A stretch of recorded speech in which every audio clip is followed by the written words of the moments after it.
सुंदरगढ़ एक बहुत ही सुंदर और खुशहाल गांव था। गांव की सुंदरता देखते आंखें नहीं थकती थी। गांव में सभी लोग एक दूसरे से मिलजुल कर रहा करते थे। इस गांव में भोला अपनी पत्नी और एक 9 वर्ष के बेटे के साथ रहा करता था। भोला खेती करता, जिससे कि उनका गुजारा हो रहा था। अरे शांति, जल्दी से खाना बांध दो। मुझे खेत पर जाने के लिए ऐसे भी देर हो रही है। और राहुल अभी सोकर उठा है या नहीं? शांति एक पोटली में खाना लेकर जल्दी से भोला के पास आती है। ये लीजिए, आज मैंने आपकी मनपसंद गोभी की सब्जी रखी है। अब ना कहना कि तुम मेरे पसंद की चीज नहीं बनाती हो। वाह वाह, क्या बात है। गोभी की सब्जी की सुगंध तो बहुत ही अच्छी आ रही है। चलो ठीक है, अब मैं चलता हूँ। मुझे वैसे भी काफी देर हो चुकी है। इसके बाद भोला कुदाल लेकर अपने खेत की ओर निकल जाता है। रास्ते में भोला को उसके 2 दोस्त शंकर और संतोष मिल जाते हैं। अरे भोला भाई, आज खेत पर जाने के लिए काफी देर हो गई। क्या बात है, आज भाभी ने खाना देर से बनाया था क्या? हाँ भाई, तुम बिल्कुल सही समझे। लेकिन तुम दोनों यहाँ पर खड़े होकर क्या चर्चा कर रहे हो? तुम्हें आज काम पर नहीं जाना है क्या? नहीं नहीं, ऐसी कोई बात नहीं है। हमें काम पर जाना है, लेकिन इस बार गांव में जोड़ों की ठंड पड़ने वाली है, तो हम दोनों बस उसी पर चर्चा कर रहे थे। ठंड तो हर साल गिरती है, तो इस बार इतना चिंता करने वाली कौन सी बात है? कहीं तुम दोनों इस बात के लिए चिंता तो नहीं कर रहे हो कि तुम्हें ठंड में नहाना पड़ेगा? यह बोलकर भोला जोर जोर से हंसने लग जाता है।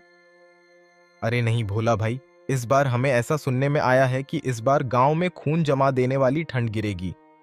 तुम्हें तो पता ही होगा, पिछले वर्ष ठंड के कारण गांव से 6 लोगों की मृत्यु हो गई थी, और इस बार तो पिछली बार से भी ज्यादा ठंड गिरने वाली है, तो पता नहीं क्या होगा।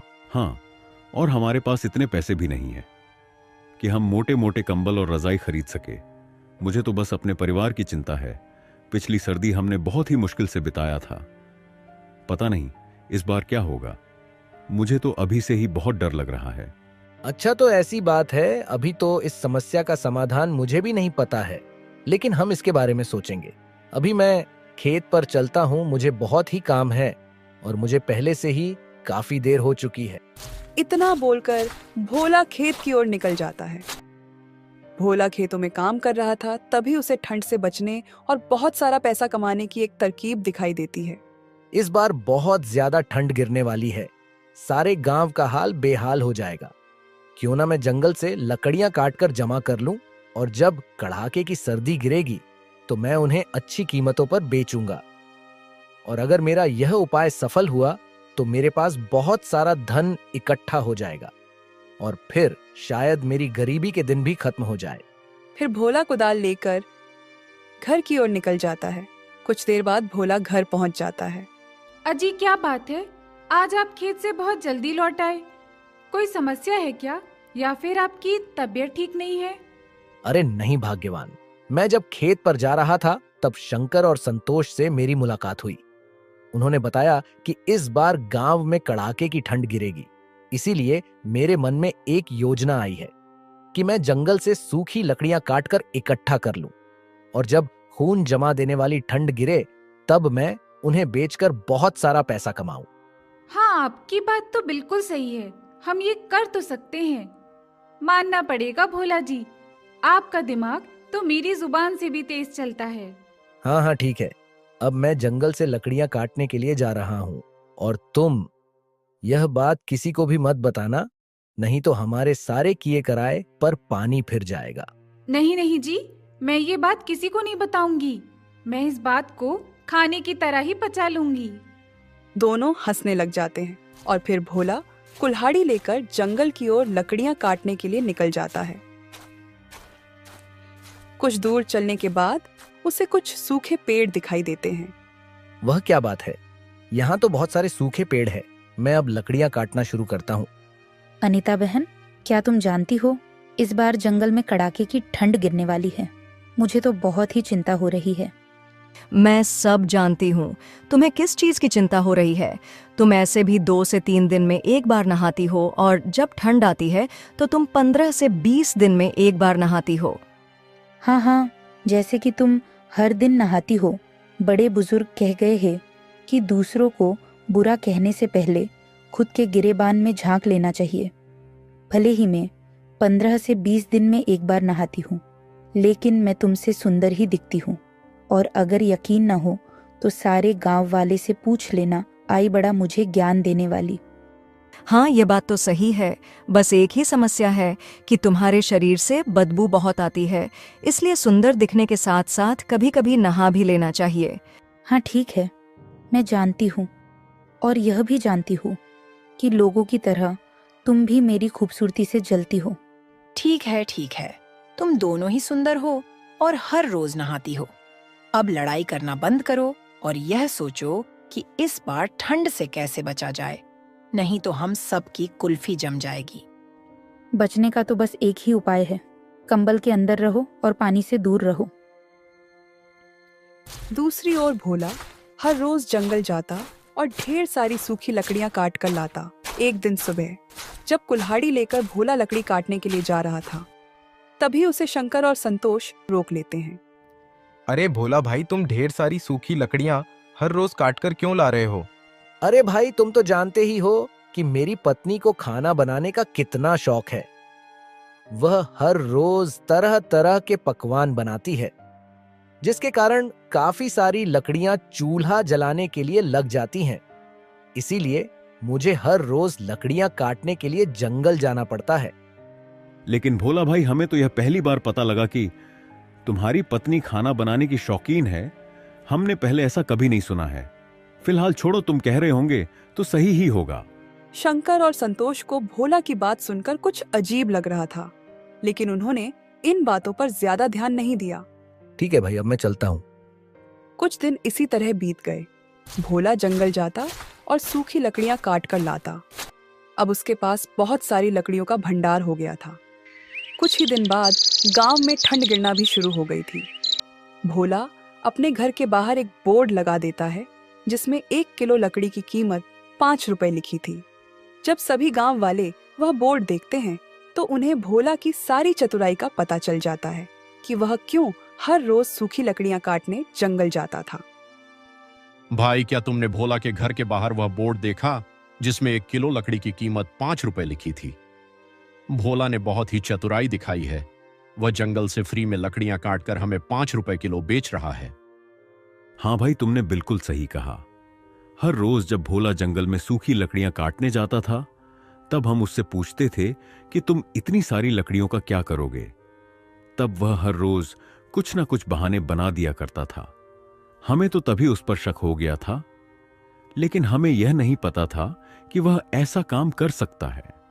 अरे तो अब इसमें सोचने वाली कौन सी बात है?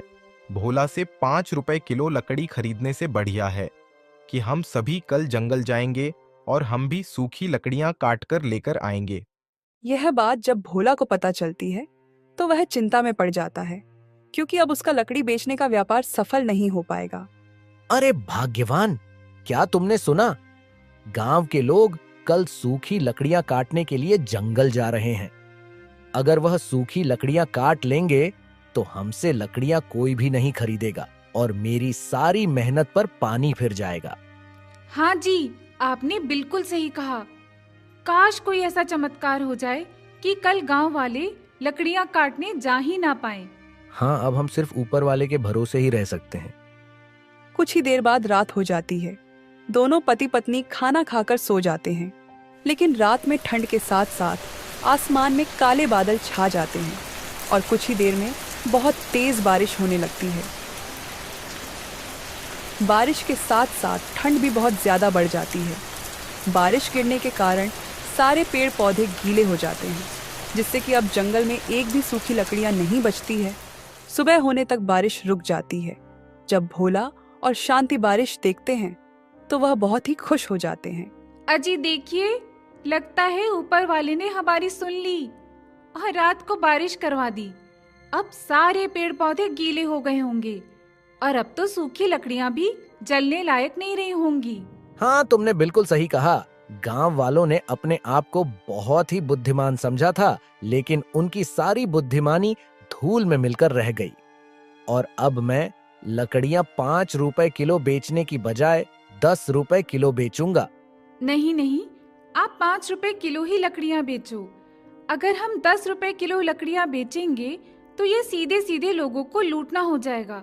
ऊपर वाले ने आपकी मेहनत को बचाने के लिए बारिश करवा दी, और अब आप इसका गलत फायदा ना उठाएं। मेरी आपसे विनती है कि आप लकड़ियों का दाम 5 रुपए किलो ही रखें।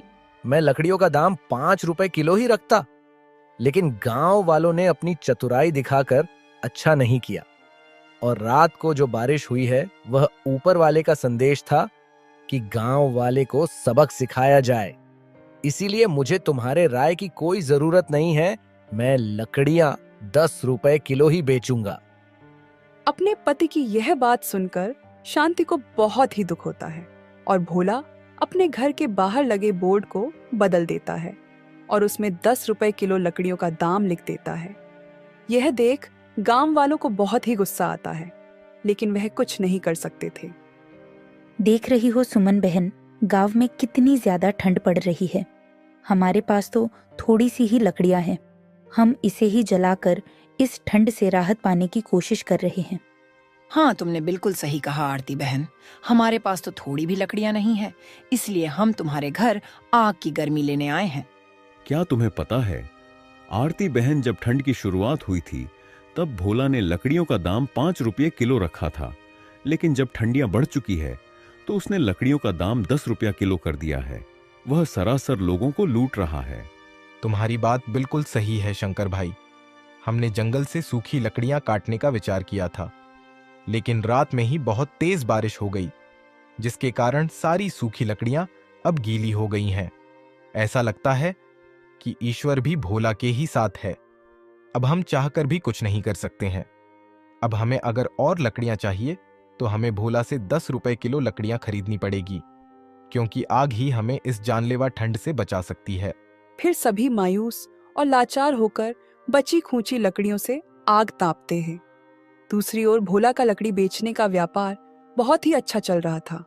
सभी गांव वाले उससे ही सूखी लकड़ियां खरीद रहे थे और उसकी बहुत ही अच्छी आमदनी हो रही थी। धन के साथ साथ उसके अंदर घमंड भी आ गया था। एक दिन उसके पास एक बुजुर्ग महिला आती है जो कि ठंड से बहुत ही कांप रही थी। बेटा, मुझे बहुत तेज ठंड लग रही है। दया करके मुझे थोड़ी सी लकड़ियां दे दो, मगर मेरे पास तुम्हें देने के लिए पैसे नहीं हैं। माफ करिएगा माँ जी, मैंने खून पसीना एक करके यह लकड़ियां जंगल से काटी है, इसीलिए मैं ये आपको मुफ्त में नहीं दे सकता। अगर आपके पास पैसा है तो लकड़ियां ले जाइए, वरना आप यहाँ से जा सकती हैं। नहीं नहीं बेटा, ऐसा मत कहो। मुझे बहुत तेज ठंड लगी है और मेरे पास गर्म कपड़े भी नहीं हैं। अगर तुम मुझे लकड़ियां नहीं दोगे तो शायद इस ठंड में मैं जिंदा नहीं बच पाऊंगी। दया करके मुझे थोड़ी सी लकड़ियां दे दो। ऊपर वाला तुम्हें हमेशा खुश रखेगा। अरे माँ जी, ऊपर वाले ने मुझे ऐसे ही बहुत खुश रखा है। मुझे आपकी मुफ्त की दुआओं की कोई जरूरत नहीं है। मैं आपको मुफ्त में लकड़ियां नहीं दूंगा। आप मेरा समय व्यर्थ ना गवाएं। आप यहाँ से जा सकती हैं। बूढ़ी औरत बहुत ही निराश मन से वहां से चले जाती है। भोला के पास पैसे के साथ साथ अहंकार भी आ गया था और उसे शायद यह पता नहीं था कि अहंकार ही इंसान के अंत का कारण होता है। अगले दिन भोला को किसी काम से दूसरे गांव जाना था। अगली सुबह भोला शांति से कहता है, मेरी बातों को ध्यान से सुनो। मैं किसी जरूरी काम से दूसरे गांव जा रहा हूँ।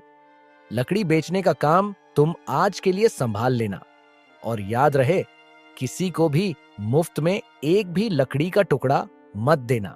आप लोगों पर इतना अत्याचार कर रहे हैं, मुझे ये बिल्कुल भी सही नहीं लग रहा है। अभी भी मौका है, हमें पैसे कमाने के साथ साथ दुआएं भी कमानी चाहिए। आप मेरी बात को मान लीजिए और लकड़ियों की कीमत कम कर दीजिए, ताकि सभी इस जानलेवा ठंड से बच सके और हमारा भी थोड़ा मुनाफा हो जाए। अब मेरे दिन इतने भी कमजोर नहीं हैं कि मैं तुम्हारी बातें सुनूं। मैं जितना बोलता हूँ बस तुम उतना ही करो। तुम्हें अपना दिमाग चलाने की कोई जरूरत नहीं है, नहीं तो अच्छा नहीं होगा। अपने पति की ऐसी कड़वी और क्रोधजनक बातें सुनकर शांति इसके आगे कुछ भी नहीं बोल पाती है। लेकिन वह मन ही मन यह समझ जाती है कि विनाश की घड़ी नजदीक है।